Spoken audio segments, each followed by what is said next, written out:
Hi, I'm Jacqueline Snyder, and this is the Product Boss Podcast. I've helped launch and grow thousands of product-based businesses, even one of my own.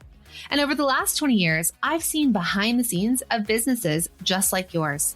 Whether they are makers, manufacturers, artists, or food and beverage businesses, I have spent so many hours studying it all.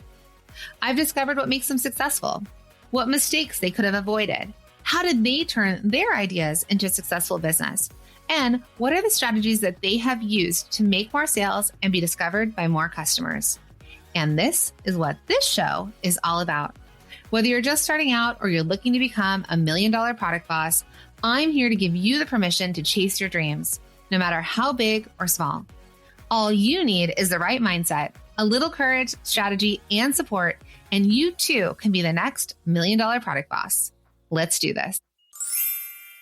Oh my goodness, friends. If you are anything like me, you probably spend more time running errands than running your business. Am I right? Like everything needs something. We got to run around. And I knew that this was like a major issue for me back in the day, which is why I decided to get help where I could. And I decided to let Instacart handle all of my grocery shopping. So I no longer had to worry about running all the errands and having to run out and get more almond milk for my lattes. Rather, I was like, you know what? We're just going to let Instacart handle that. So I want you to imagine skipping the store and getting back to designing, packaging orders, making, or maybe actually taking a break, even a nap. Remember those? Okay, so with Instacart, you can get groceries and essentials delivered in as fast as an hour so you can focus on growing your business without sacrificing a meal. Plus, less stress and more focus. And here's a tip. I've actually used Instacart before to order gifts from my daughter's friends' birthday parties because I haven't had time to run out and get presents. And I've been able to get the packaging, like the gift bag and the gift, like hello Sephora, delivered to my house while I was in the middle of coaching sessions so that I could have the present, right? It's like having a personal assistant without having a personal assistant. So if you want to do what I do and get the help where you can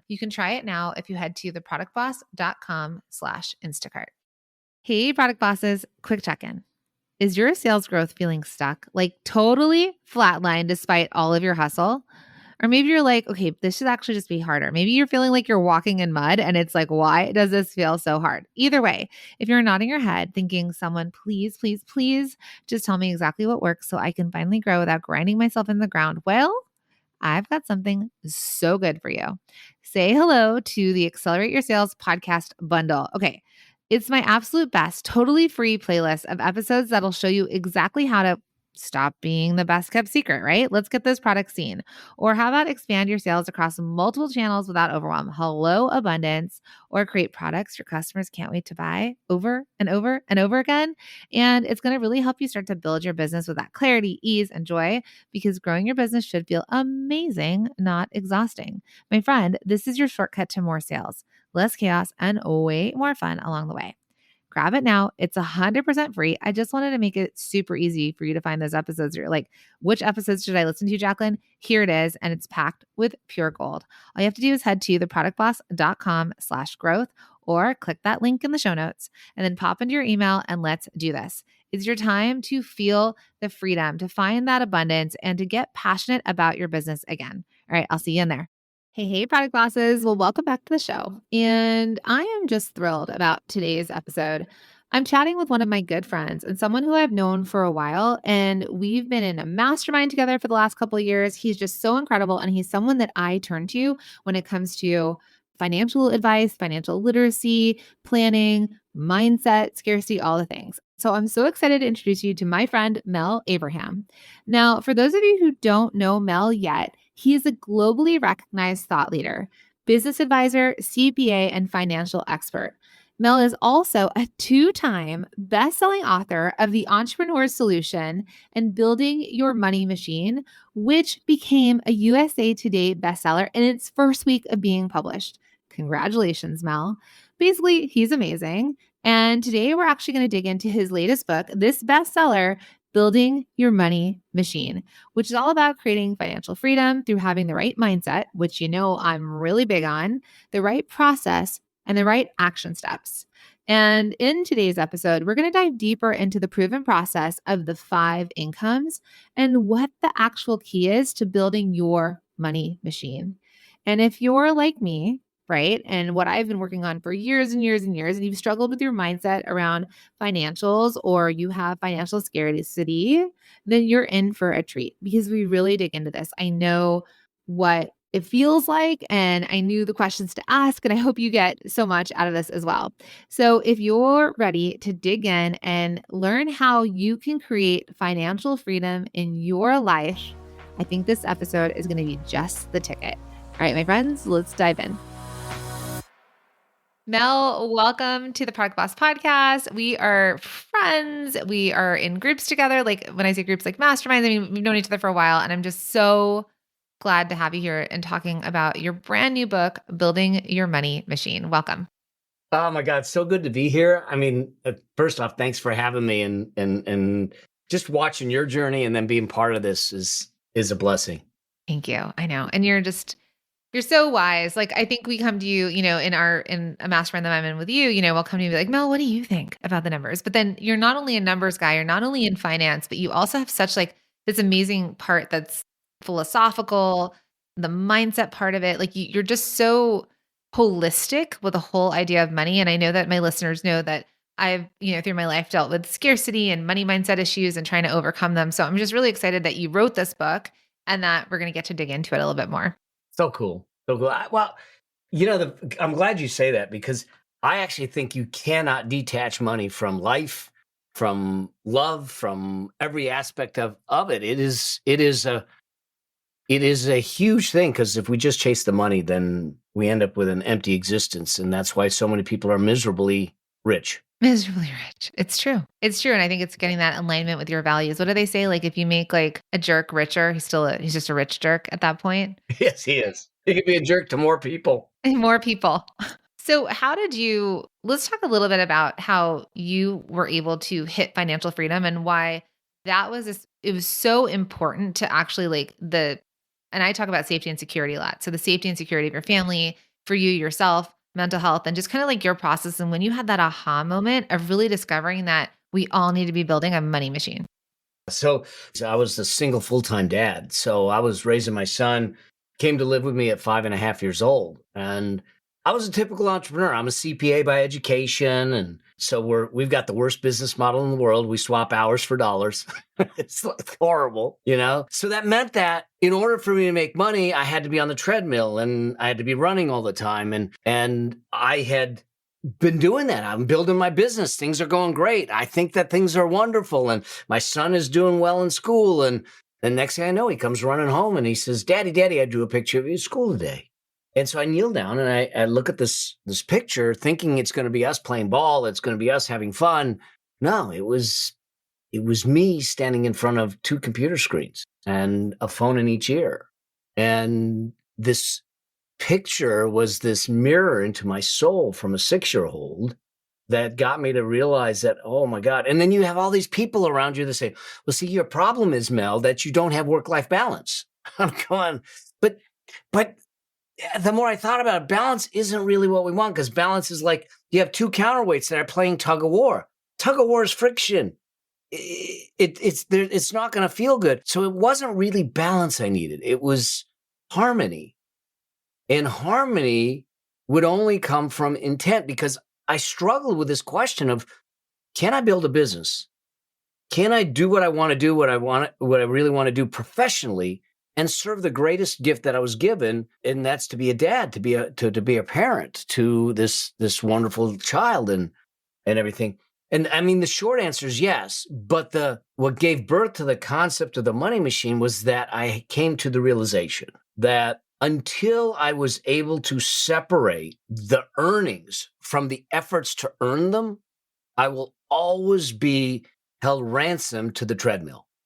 And then, you have some of these other folks that say, well, you have multiple streams of income. And I know you talk about that.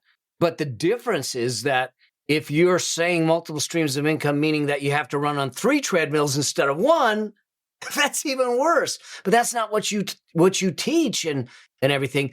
But that was the big aha to get me obsessed about how do you do business and money differently to be able to, at some point, have a life that was built on choice and not the demands of the day.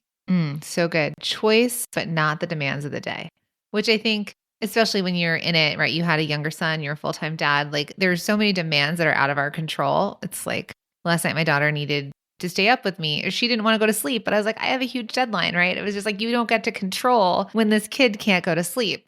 So I love that that's a way to think through it. And then what do you think is, and I think we all know this innately in our bodies. And I agree with you. Like for my product bosses that are listening, it's the idea of like, if you are making your money by going to in-person markets all the time, and if you don't do the in-person market, you're not making the money, right? And we talk about it from multi-stream machine perspective where, you could be making sales while you sleep with your product in other sales channels. And then we think about this, and I would always kind of reference back like how a millionaire becomes a millionaire with, and we talked about all their multiple streams of revenue. And then you have, which I think is really cool, you made it even easier. You have the 5 incomes. So when we talk about money and we talk about, what do you think makes your approach to it different than the other money books out there of like, this is how you build wealth sort of thing?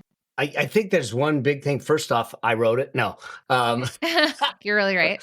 But I look at it. So here's what I realized. We have been raised with the concept of you've got to go make a good living. Go make money, earn, earn, earn. And they present it as if that's the magical solution to all our financial woes.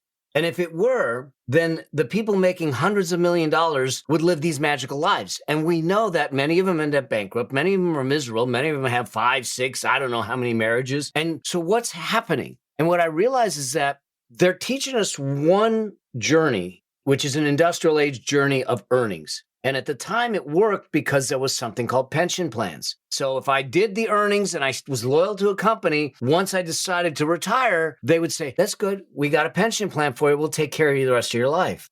But we all started living longer. They all started getting more expensive. So they said, oh, we're not going to do that anymore. But they never taught us or talked to us about how do you replace a pension plan? They made you feel like maybe a 401k, an IRA, or any other, the SIP accounts in different countries, those kinds of things would be the replacement. But it isn't the replacement if you don't do it right. And so what I realized is that there's actually 2 journeys an entrepreneur and individuals in general need to be thinking about and on at the same time. One is the earnings journey. Okay. And that is because the earnings journey is where we make the money. The only reason we go into an earnings journey is solely to optimize cash flow, to provide a solution to someone, whether it's our employer or a customer. But nowhere in there is it to give us control or freedom. That comes from the second journey called the money journey. The money journey is about the money machine, because now we take the cash flow from that. We use it to create income streams that aren't tied to my efforts or as closely tied to my efforts, because there'll always be some effort. And when I do that, I now optimize my assets and I optimize my time. I get my time back. And when you run these together, that's the big difference, okay? And I think that a lot of personal finance texts, they say it's personal, so they talk about the personal side. And there's business texts that talk about the business side, but they're together. We need to earn, whether we're in a job, career, or professional path, or we're in a business, but we need to do it right so we can build financial freedom and choice in our life by having the right money side of it. And they got to be married together. And that's kind of the way I looked at it, is saying, how do we do them at the same time to give us the path to be able to live a life of choice? I love that. And I think and like you said, it's like the freedom, but the freedom is different. The way that you're approaching freedom, it's that time freedom. It's that time with your family. It's a time doing things that you love, like living your dream life. And so it's, it's not to buy the mega yachts and the Ferraris, and like you said, the 6 wives later sort of thing, but rather, living the life that we all imagine for ourselves. So if we were going to dig into some key takeaways from the book that we could share, do you want to go into, what do you think, the wealth priority ladder or the 5 incomes? I think we can start with the 5 incomes, because we started there, and just see where it goes. Because I want to dispel a myth, because you hear this also in finance texts and all that stuff. They say you need passive income. Y'all, there is no such thing as passive income. Okay. Your relationship with wealth, your relationship with money, your relationship with all of that is truly a relationship, and it can have the dysfunctions of a relationship. And if we come at it with a very, very passive approach, like they're saying, hey, set it, forget it, and don't worry about it. Well, my wife and I just crossed 13 years married. I happen to know for a fact that we wouldn't have lasted 13 minutes if I was passive about it. And so I try to look at income, and this is how that 5 incomes model was built through the eyes of leverage. In other words, how much effort does it take for me to get the rewards? So at the bottom rung is what I call active income. These are our solopreneurs. They're your jobs. We all start there with 1 ounce of effort, and you get 1 ounce of reward back. And it's very much a one-on-one relationship as we move through that. Now, most people will stay there. That's what they do all their life. And so it's this treadmill that they're on all their life. And at some point, at some day, I'll retire and then I'll enjoy. I don't think that we should be. I don't agree with some of the folks that say, well, you live on macaroni and cheese until you get there. Here's what I know. If we don't enjoy the path to financial freedom, we will never enjoy the destination of financial freedom. And so I want us to do things a little differently and have joy along the way. So I don't want us necessarily to live in the active space, but to be able to be there by choice. I do a lot of active work. I go speak. I can't sub that out. So I get paid to do keynotes, to do one-on-one. I consult with families as a family CFO, all those kinds of things, but I do it by choice. That's the key. And I can do it at whatever level I want and do it that way. So the first level is active income. And then the second level of leverage is what I call business income. It's a term that I use. You may or may not be in a business because it can happen in your personal life. This is where we start to outsource or team things in our lives or our business, so we're not doing all of it. It could be the housekeeper, the yard, the pool, or it could be people in your business that are giving you time back so you can do other things. And so now you are a little more leveraged, but it's still dependent on you. And so these bottom 2 rungs are where most people play most of their life. And in fact, complete transparency, right now, 100% of our lifestyle and beyond is funded by those bottom 2 in my life. Okay. But then there's 3 more. And in these 3 more, this is where your money machine's built. This is where you actually start to get leverage that is beyond this kind of active role. And so the next stage up is what we call asset-based income. And this is where we're going to spend some time up front, acquire an asset. It could be a piece of property. It could be a piece of equipment. It could be, I've got a client that they have vehicles and they rent the vehicles for movies. So it could be transport vehicles, or it could be a Ferrari in Fast and Furious. So they rent them out, but they have this warehouse they put the money out and did it, but now they rent it out. There's a lot less activity involved with that. Or I buy a rental property or an Airbnb or a commercial building or something like that. So asset-based income will take an upfront investment of time, effort, and money. But then we have the opportunity to get paid on it with a lot less effort and time and money. And so that's the next stage up. Then just above that, at the 4th stage, is what I call residual income. Residual income is the kind of stuff where we build something once and we get paid on it on a regular basis. You got to think about creatives. My book, for instance, okay? Took a lot of time to get it written, took a lot of time to get it done, but I'll get paid on it for years. I got a book from 2015. I still get royalties on it. Songwriters, actors, actresses, your content can be licensed, white labeled, and things like that you can create and do that. Even indirectly downlines in network marketing or affiliate types of situations that don't require fulfillment, don't require so much active work that you can get paid on. I have done affiliates for just a couple of people, but then they pay me for the rest of the year, and so residual is the next level up of leverage. And then the final level at the top is what we call portfolio income. It's the typical investing that you see. It's paper assets, it's stocks, bonds, ETFs, index funds, very little effort. You're going to check the accounts. You're going to check with your advisors if you have advisors. You're going to follow a scorecard, and you're going to do that maybe monthly or quarterly and definitely annually. But at the same time, there's much less effort. So at that level, now here's the key to the money machine. I want to have the capacity and the ability to pay for at least 80% of my lifestyle from the top 3. Now, I said earlier that I got 100% or more being paid from the bottom 2. I also have the capacity to pay 100% or more from the top 3 because we built the machine, because we did it right.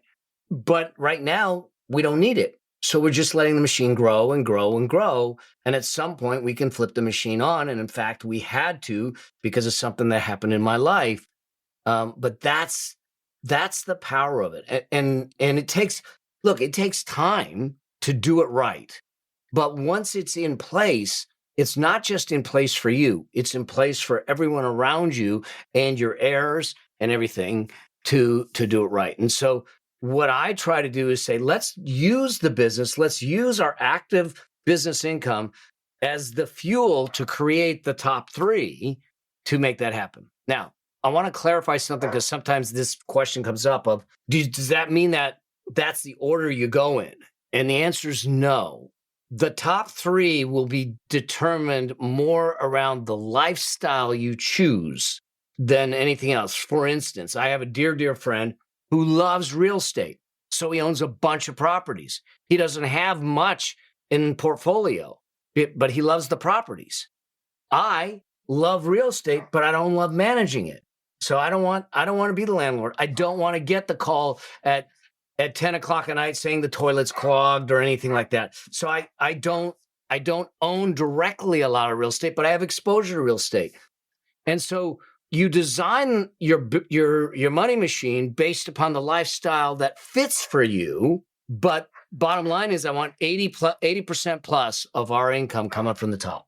I love that. And I'm glad you answered that because that was my question was going to be, where do we go? Do we start, at assets and work our way up or down? And I think you're right. It's your risk tolerance. It's the thing that you want to get into. There's some people who get it. They get Airbnbs, they get real estate. That's the thing that they want to do. And so I like that you have options for people.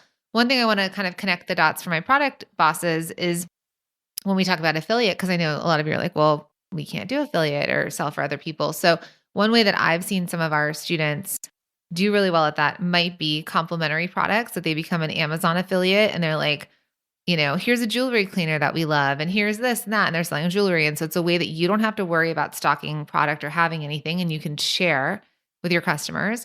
We've also had other students that have been somewhat like creators themselves. For example, Brooke of Be Happy, she lived her life with her 3 kids in an RV traveling around America and homeschooling. So people started asking her, what do you put in your RV? What's this? What's that? And so she also became an affiliate of brands. And so even though she's got her product-based business, she had this other form of revenue and income coming in. So get creative. I'm going to actually do this, and I'm going to drop a link into the show notes. So for those of you who are listening to this, obviously we're going to share the book, but I'm going to give you all a link of a freebie download for you. That's ways to make money. And one of the things could be, there's places you could rent out your driveway. You could rent out your pool. You could rent out your car. So these are other ways, like Mel was saying, like you have these assets and that you could make money on that you don't even realize. There's even ones where you could rent out your backyard for people, for their pets. And so I'm going to share that with you too, because this is super aligned. If we're feeling stuck on how do I get these 5 incomes, I want to share that with you as well. Hey, and I love that you're doing that. And the other thing is just start somewhere, because wealth creation is less about the money and more about the behaviors. It's a habit, it's a choice, it's a behavior. There's a study out there that says 10,000 millionaires. 10,000 millionaires, 79% were first generation. They didn't win it, they didn't inherit it, it wasn't gifted to them. They created it. 8 out of 10 created it. That's pretty good odds. Okay. Yeah. You and me, right? And yeah. Exactly. Our family comes from nothing. I'm a son of an immigrant. My dad came here at 17, Now, 31% of them never made much more than $100,000 a year. So it isn't the amount of money that matters. It's what we do with it. Sorry about my doggies. It's okay. We love dogs here. It's not the money you earn, it's what you do with it. Yes. And I think, is it ever too late to start? What if people are feeling like, I've been working and I've had this career forever and I don't know if I can do all this. What would you say to people who are kind of a little bit later on in terms of, I don't think I started saving until I was 40, to be honest, because I was living paycheck to paycheck for so long. So what would your recommendations be there? Hey friends. Okay. So I don't know if you're anything like me, but sometimes it feels like my self-care routine is slipping through the cracks because when I'm juggling and wearing all the hats in my business and doing all the things, the last thing I have to do is like really fulfill that self-care routine that my daughter's talking about. She's like, Mom. So listen, so when it comes to running a successful business, you can't really pour from an empty cup. And a lot of times that self-care is like one of the first things to get yourself recalibrated. So that's why I want you to meet Glossy. Now, Glossy is my favorite daily beauty supplement designed to transform your skin and gut health from the inside out. And I'm actually an investor in this business because I so believe in this idea of science-backed ingredients for digestion and skin hydration. And Glossy makes it really easy to look and feel your best without that whole 10-step routine in the mirror, the thing I don't actually have time for. All I have to do is simply mix a stick into my water and I'm good to go. So if you want to try this, because I so believe in this business, I think it's amazing. It's done so many wonders for my skin and my gut, which are two things that I need help with. And you want to simplify your wellness and your beauty, all you have to do is click in the show notes and you can use the code Jacqueline Snyder. So it's my full name. Use the code Jacqueline Snyder and I'm hooking you up with 15% off your order. So cheers to glowing skin and a thriving business. So this is a question I get a lot. And I don't mean to be, it may come across really flippant, but what's your alternative? Okay. I don't think it's ever too late. The question, so it's a math equation. So the more time we have, the less money we need. The less time we have, the more money we need. So if I have a shorter time frame, I have to be more deliberate and controlled in my income and my spending. I got to get as big a shovel as I possibly can and put as much towards my future as I possibly can. But the key is if you haven't started, you're sitting in the stands. If you're not sure what to do and you're just putting in a savings account, at least you're on the sidelines. But the only way you're going to win this game is to get in the field. We got to get in the game. We got to start investing. And here's some things to kind of think about. When you talk about the stock market, for instance, the stock market goes up 8 out of 10 years. 8 out of 10 years. So 80% of the time, you're going to be up. And in fact, if you look at any 20-year period, okay, the lowest return that you got was 4%. 90% of the time, it was at 8% or above. 59% of the time, it was at 10% or above. So as long as we get in the game and stay in the game for the long run, the probability of success is really high. The challenge is we don't get in the game or we don't stay in the game. We get in and all of a sudden we see the market drop or something, our investment portfolio drop, and we go, I'm done, I'm out. I did it. I got scared and I put everything in cash and I sat in cash for a decade. When I did the math on it, had I kept investing what I was doing all that time, $3.9 million more. My fear cost me $4 million. So wherever you are, age, stage, or circumstance, the key is getting in the game. And even if you're sitting back saying, Mel, all I got is $5. Good. $5 will develop a habit. It'll develop a habit that will turn in 10 to 100 to 1,000. Okay. And one thing that I want to be real clear on, because when I first came into doing this, I was the accountant. I thought I was going to give you the math on wealth. I was going to give you the columns, the rows, and that's it. But I found out really quickly that until I dealt with the things between our ears and the thing in our heart, I couldn't deal with the pocketbook. And so there's a tendency, especially if you feel like you're late. Like I did a live call yesterday, and a gal sent me an email afterwards that said, I stepped away from the Zoom call just to be off camera because I got emotional and I didn't want to be in tears on the call because someone asked the question, what do you do if you're late to the game? And it hit her really hard. And so that kind of regret, that kind of blame, that kind of feeling is natural. And we all have it. Look, I wish I started at 10. I got my son started at 10. He's now 34. Okay. But I didn't. And for some reason, we find ourselves here. And instead of beating ourselves up on shouldas, wouldas, couldas, that doesn't serve us, we just accept this is where we're at. And we say, what can we do? Where do we go from here? And where we go from here is we take lessons, learnings, and a commitment and say, I'm stepping in the game. And if I don't understand the game, then let me get some rules. Let me get some understanding. Let me follow a process or a recipe, because building wealth is a skill set and all skill sets are learnable.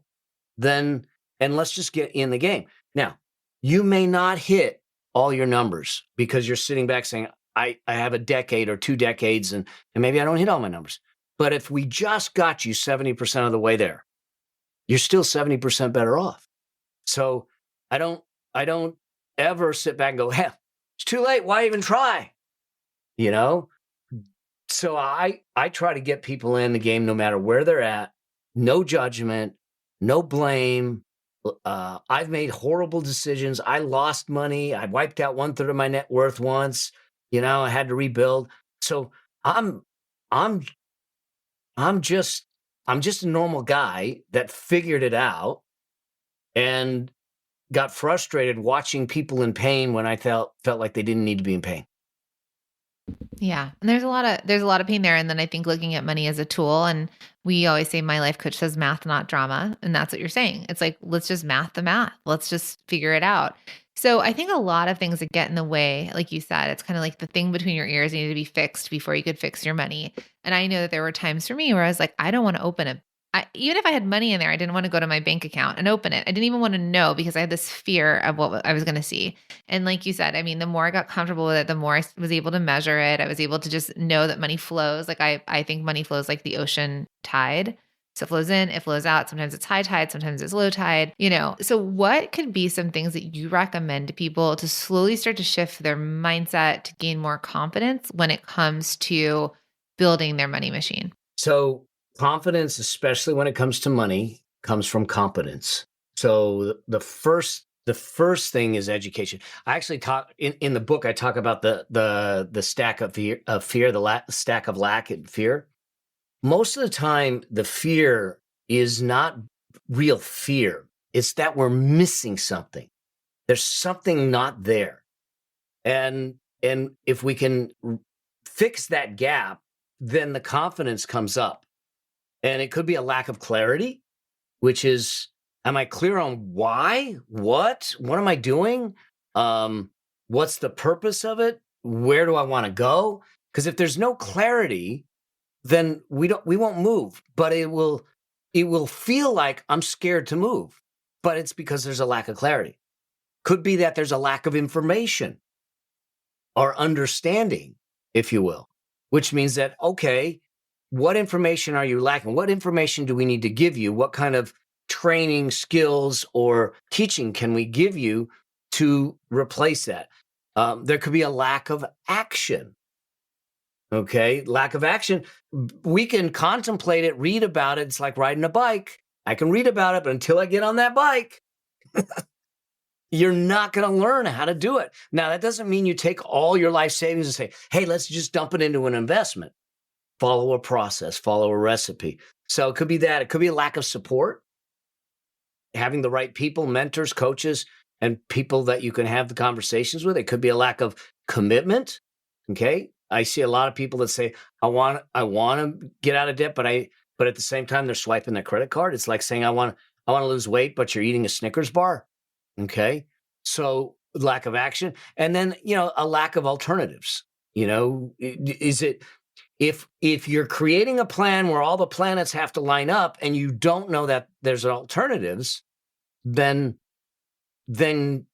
it's a scary thing. So when we strip some of that away, then it helps. So the first thing is that. But the other thing to realize is that most of our money, the stuff that's in here, is caught, not taught.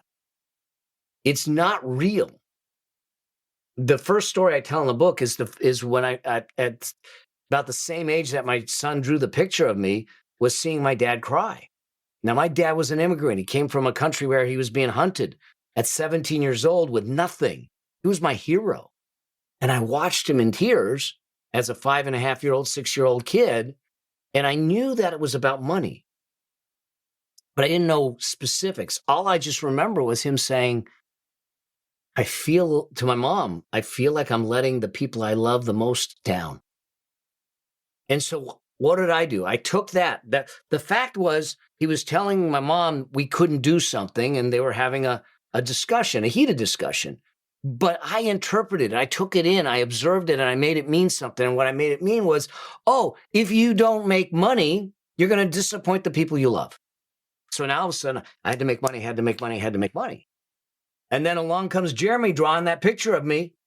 Here I am making money, doing what I thought I needed to do because that story in my head. And next thing I know, I go, wow, I'm making money and I'm still disappointing the people I love. It's like, oh, man. So what we have to do is separate the interpretation of what we have seen, what we have observed from the facts. And that's where the problem is that we take it in as if it is a fact. And if we want to separate, so you start to, if I was sitting with someone, I said, I want you to write down all the different beliefs you have around money. No filter, no judgment, nothing. What they are. Where do you think they come from? What was the story? What was the occurrence? What was the observation? Where, with the wealthy are greedy, or they had to hurt people to get there, or money's dirty, whatever it is. Where did it come from? Okay. And then take that story, that observation, and I want you to look at it through a lens. You're going to sit there and you're going to look through a lens of a camera. You're going to put earmuffs on so you cannot hear the voices around, the environment, or the voices in your head. And all you do is see what's happening. What you see happening is the facts. All the voices that you just shut out, that's the interpretation. It's the interpretation that gets us in trouble and holds us back. And so when I can separate the facts from the interpretation, I now can look at the facts objectively and say, what was actually the lesson in this? And now we can give it a positive meaning, a positive structure to move beyond it. But we don't take the time to consciously decide how we are going to relate to money. And what we end up with is this unconscious relationship that ends up dysfunctional because we added all these interpretations of what we saw in the media, social media, our parents, neighbors, and we think that it's true. And it's not. Happy holidays. Okay, don't think, Jacqueline, what are you talking about? It's still warm outside. I know, but guess what? We want to get you uber prepared for this holiday season because what we want is that you can get consistent sales, right? Have steady growth and keep growing your business beyond always having to offer a discount during the holiday season to drive sales. So if you want to get prepared while it's still warm outside, you can jump in and grab 101 content ideas beyond the holiday discount. And it is a bundle of content prompts, tools, hashtags, and templates. And it includes a 3-month calendar with things to say every single day from October to December. It is so helpful. So go out, enjoy the sunshine, and feel uber prepared for the holiday season when you grab yours now. Just head to holidaycontentideas.com. I've even seen people in our community, my students, that have been embarrassed when they started to make money.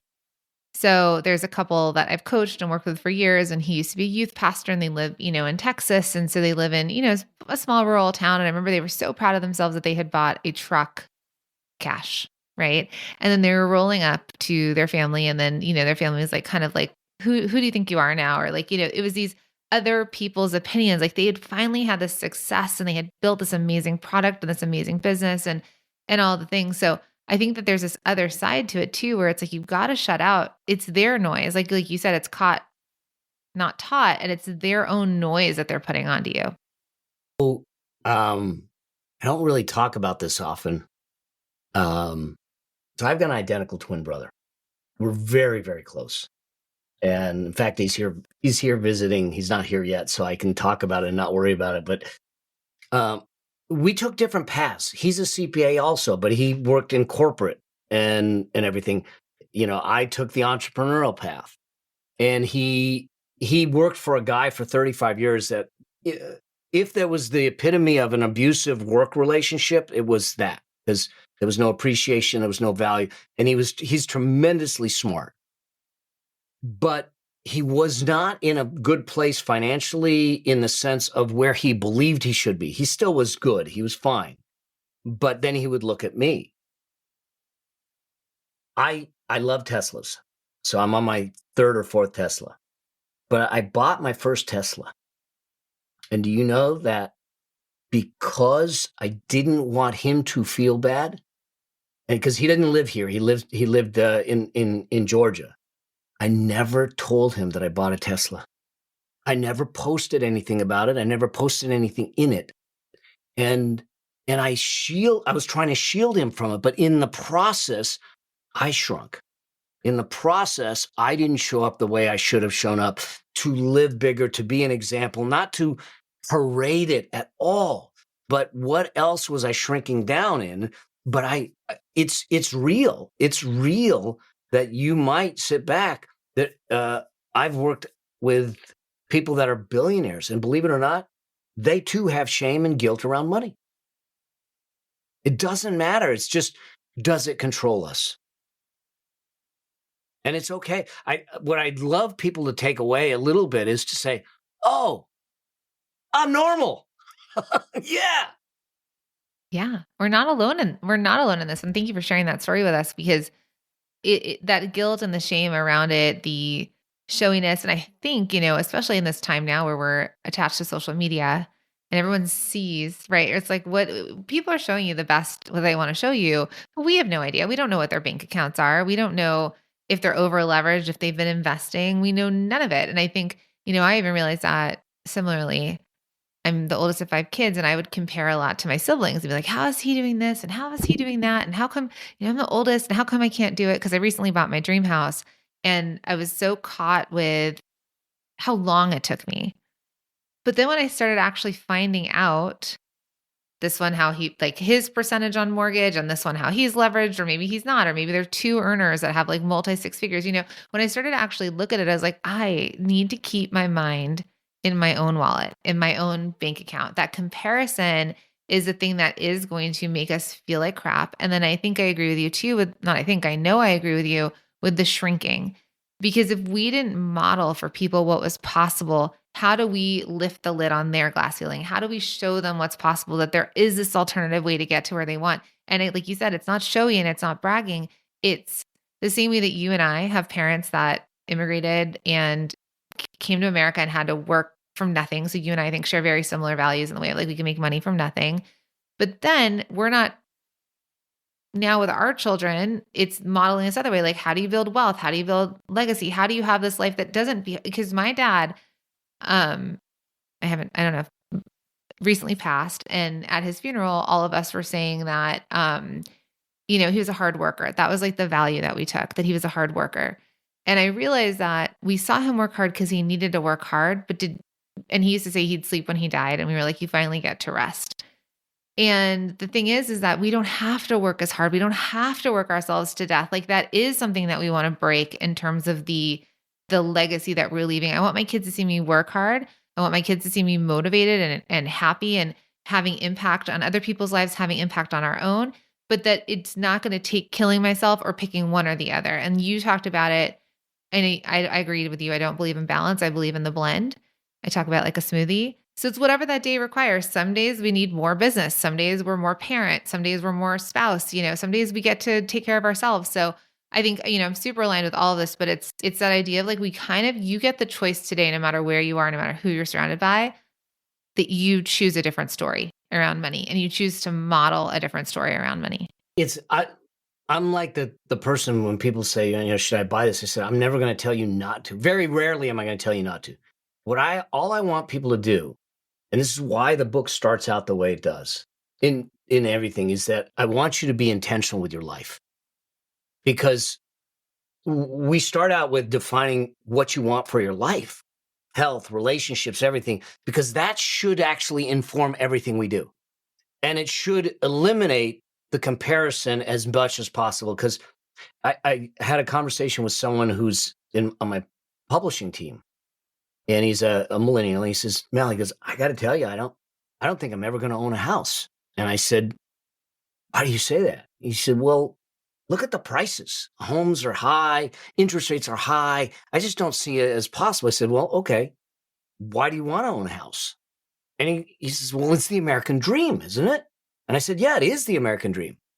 But is it your dream? And he said, oh, I never thought about that. I go, if it's your dream, then we figure it out. But if it's not your dream, you weren't put here to live the American dream. You were here to live your dream.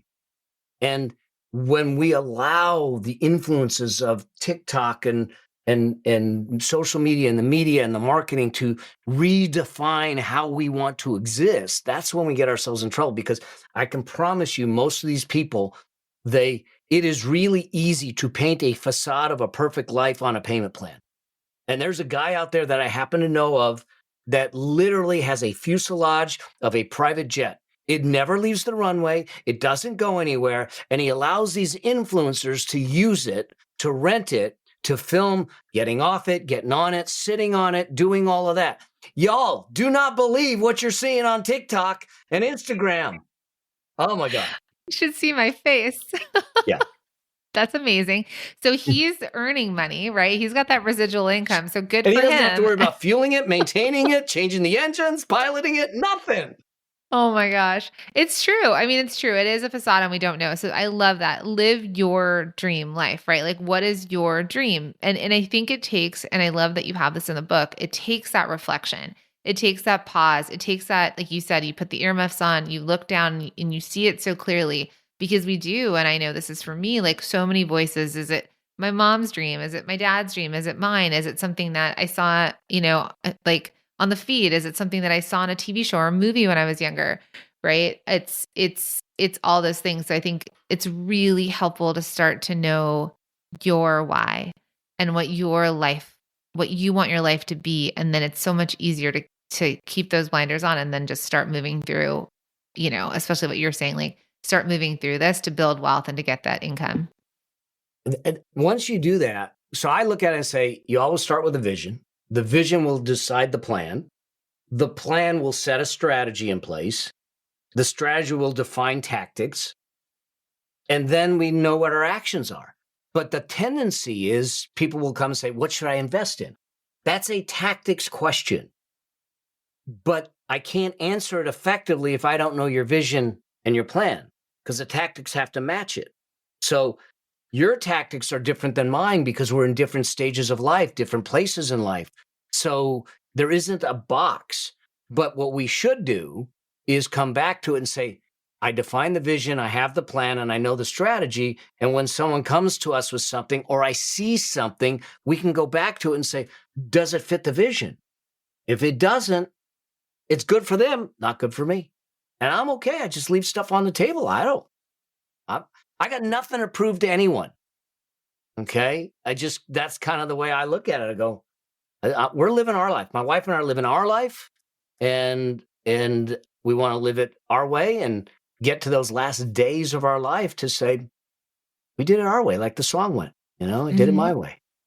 It's funny. I mean, you and I are both in Southern California, so our cars are important in SoCal, but we moved into this neighborhood. My husband's like, oh no, we're going to need to get a Range Rover or G-Wagon. Cause our like 12-year-old Ford Edge really sticks out, but we don't prioritize cars in our family. Like we like a car that we'll just kind of drive. It's not, I mean, of course I'd love a Range Rover, but it's not the thing that I need, right? That's not the thing I choose to spend on. So it's like, why go do that just because I want to keep up with the Joneses, And so I think, and it's from that to anything. It's like the savings, whether you're gonna prioritize money for your kids in college. I remember my wealth manager at one point said, you got to prioritize you before you prioritize your kids' college, right? Like you Yep. got to make sure you That's the have, same thing I say in the book. yeah.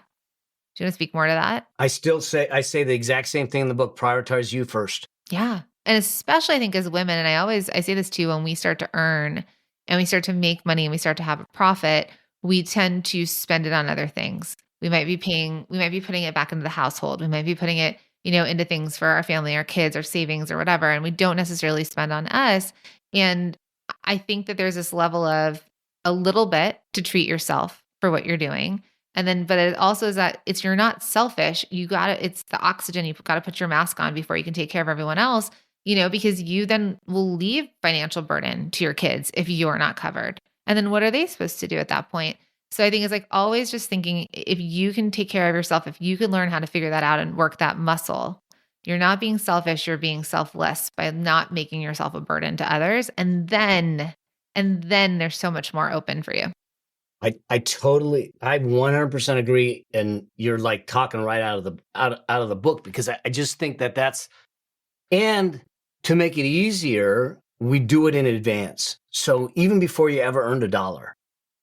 So every dollar, the analogy I use is that if you were going to hire 10 employees, you wouldn't bring 10. Imagine bringing 10 employees in. They're in the conference room. You're looking at them. You say, hey, welcome aboard. If you notice, we do something different around here. I don't give you job titles. I don't give you job descriptions. I'm not giving you goals. I'm not giving you tasks. I'm not giving you anything, but let's double the business in the next 12 months. Like, who does that? But that's what we do with our money. And so what we should be doing is every dollar should have a job description before it's earned. So now when the money comes in, it's already assigned. It's paying the mortgage, it's paying the rent, it's for the car, it's for clothes, it's for the kids, it's for my future. And you follow a recipe. And now that removes temptation. It affects and removes shame and guilt. And now if you go spend $250 on a nice night out, it was in the plan. It was already assigned. There's no shame. There's no guilt. We get to do it because instead of I look at a plan as a permission to spend and grow versus a budget, which is deprivation, because we can't build a wealthy, rich life through deprivation. And so in that plan, you take the things that actually mean something to you and I call them the joy points, and you make sure they're in the plan, because you got to have, you can't, it's why people will fall off diets. It's why people will fall off budgets, because we restrict them so much and there is no joy in the journey at all that they won't stay on it. And if we're trying to create behavior modification, because that's what will drive everything consistently over time, then we have to have some joy along the way. And now for me, joy is something that is meaningful and long lasting, not a momentary pleasure. So there's a $900 coffee maker in that kitchen that I swiped right on Instagram. That was a momentary pleasure. Now I do get caffeine every day from it, but the thing that brings my wife and I joy is our travel. That's at the top of the list. That is part of the plan always. And we know that, and we will forsake other things to make sure that that's funded. And when you do that, it's long lasting, and that's what keeps us in the game. So good. There's so much more I know you can share, and it's in the book. I'm so excited. Mel, please share how we can just keep learning from you. Oh my God. Thank you so much. I am on Instagram, Mel Abraham 9. Also, I have my YouTube channel, which is going off the charts right now. I do 2 or 3 videos a week right now, and it's topical and stuff like that. So my YouTube channel. And then the book is yourmoneymachinebook.com. And why I want you're going to end up buying it from like an Amazon or a Barnes & Noble or booksellers. But I want you to go there for a reason first, because when you go to that bookseller and you get it, you come back and put the receipt in, because here's what I know. You buy the book, great. It might put me on a list somewhere that doesn't matter, and it's going to put a few dollars in Jeff Bezos' pocket. He doesn't need the money. Read the book, it'll give you a pathway and some hope. But if I can get you to do the book, I'll change your life. And so the reason I want you to do that is because we have some gifts that I have a workbook associated with a book. I have a book club guide if you want to do it as a community, a church, a synagogue, or just as a community, as a family, that walk you through chapter to chapter, the different discussion questions. And I have some additional trainings because I want to get you to do the book. As soon as I can integrate it into your life, then I know that we can change your lives, and not just yours, the generations beyond. So good. We will drop all the links for all of you in the show notes. You don't have to worry about a single thing. Go to yourmoneymacinebook.com to get all of the goodies, to get we want to move through this book and want to move through it together. So Mel, thank you again for your time and congratulations on the book. It is so good. Oh my God. Thank you for having me. Thank you for all you do. And I can't wait to do more of this. So I appreciate it. Oh my goodness, that was such an incredible and informative interview. I mean, Mel is incredible, right? Like, he's so good at what he talks about. And I think there needs to be more books out there that help people like us really start to feel comfortable about making money, around the mindset in making money. None of those huge business books that are like hard to understand and we feel silly reading them in the first place. And that's something that I love about Mel and how supportive he is and how giving he is in his information. So I hope you loved it as much as I did. Now, if you want to grab your book, head over to yourmoneymacinebook.com because, like Mel said, he's got some incredible resources in there, and I'll drop a link in the show notes. All right, my friends, until the next one, I'll see you there.